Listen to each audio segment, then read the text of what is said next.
गांव के किनारे एक छोटा सा कच्चा घर। उसी घर में रहता था रामू अपनी पत्नी सीता और दो बच्चों के साथ। रामू के पास एक छोटा सा खेत था, परंतु खेत में पानी की कमी और उपजाऊ मिट्टी की हालत खराब होने के कारण उसे बहुत परेशानी का सामना करना पड़ता था। रामू, बच्चों को आज फिर से आधा पेट खाना ही देना पड़ेगा। राशन खत्म हो गया है। सीता, मुझे पता है, लेकिन मैं क्या करूं? खेत में फसल अच्छी नहीं हो रही। मैं कल से काम के लिए शहर जाने की सोच रहा हूं। शायद कुछ और रास्ता मिल जाए। सीता ने रामू की बात समझ ली, पर उसका दिल भारी हो गया। वह जानती थी कि शहर में काम ढूंढना आसान नहीं होगा। रामू अगले ही दिन शहर के लिए निकल पड़ा। वह अपने थैला में थोड़ा सा खाना बांधकर और जेब में केवल 10 रुपए लेकर शहर पहुंचा। वहां उसने कई जगह काम ढूंढने की कोशिश की, लेकिन हर जगह से उसे निराशा हाथ लगी। हमारे यहाँ काम करने वालों की पहले से कमी नहीं है।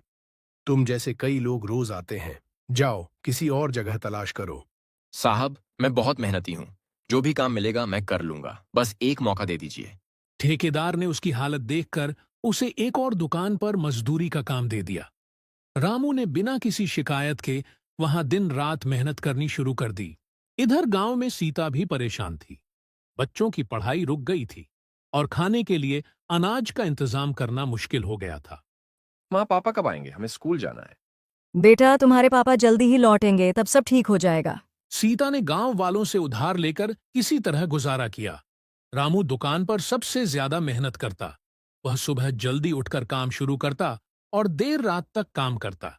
उसकी मेहनत को देखकर दुकान का मालिक रघु भी प्रभावित हुआ। रामू, तुम बहुत ईमानदारी से काम करते हो। ऐसा करो, कल से तुम मुनीम का काम संभालो। तुम्हारी मजदूरी भी बढ़ा दी जाएगी। साहब, मैं बहुत शुक्रगुजार हूं। मैं आपकी उम्मीदों पर खरा उतरने की पूरी कोशिश करूंगा। रामू ने मुनीम का काम बड़ी लगन से किया। उसकी बचत धीरे धीरे बढ़ने लगी। कुछ महीनों बाद रामू के पास इतनी बचत हो गई कि वह गांव लौटने का सोचने लगा। उसने सीता को चिट्ठी लिखी। सीता, मैं जल्द ही गांव लौट रहा हूं। अब तुम्हें और बच्चों को किसी चीज की कमी नहीं होगी। गांव में यह खबर सुनकर सीता और बच्चे बहुत खुश हुए। रामू गांव लौटकर अपनी बचत से अपने खेत को सुधारा। उसने खेत में पानी के लिए एक छोटा कुआं खुदवाया और अच्छी गुणवत्ता के बीज खरीदकर फसल लगाई। गांव वालों ने रामू का हौसला बढ़ाया। गांव का सरपंच, रामू, तुम्हारी मेहनत ने साबित कर दिया कि आदमी चाहे तो अपनी किस्मत खुद बदल सकता है। कुछ महीनों में रामू के खेतों में फसल लहराने लगी। उसकी मेहनत रंग लाई। अब वह गांव का सबसे सफल किसान बन गया। सीता, देखो, हमारी मेहनत रंग लाई।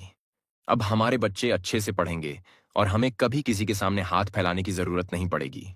इस कहानी से हमें यह सीख मिलती है कि मेहनत और ईमानदारी से किया गया काम कभी बेकार नहीं जाता।